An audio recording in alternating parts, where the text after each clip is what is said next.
신림동 팔부림 사건 일부 네티즌 범인 얼굴 공개.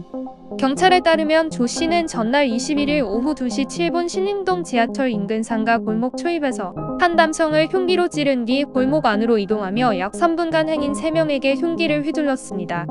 조 씨가 휘두른 흉기에 20대 남성 1명이 숨지고 30대 남성 3명이 다친 것으로 확인됐으며 부상자 가운데 1명은 위독한 상태인 것으로 알려졌습니다.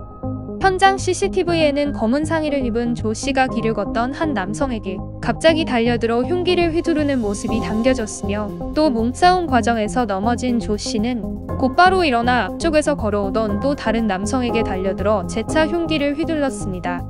이후 조 씨는 아무 일도 없었다는 듯 유유히 거리를 걷다가 또 다른 남성을 범행 대상으로 삼았습니다.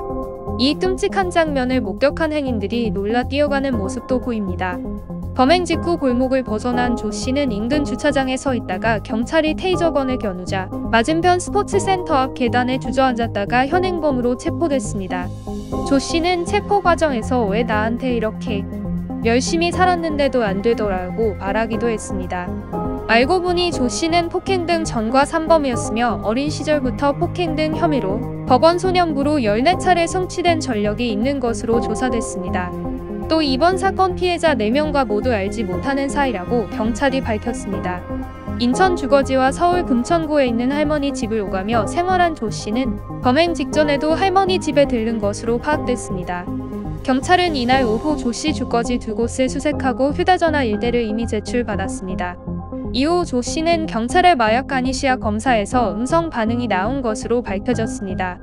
다음날 22일 온라인에는 현장 목격자들이 촬영한 것으로 보이는 영상과 사진이 퍼지기도 했으며 일부 누리꾼은 신림동 팔부림 사건 범인 얼굴 공개라며 조 씨의 얼굴이 노출된 영상과 사진을 공유하기도 했습니다.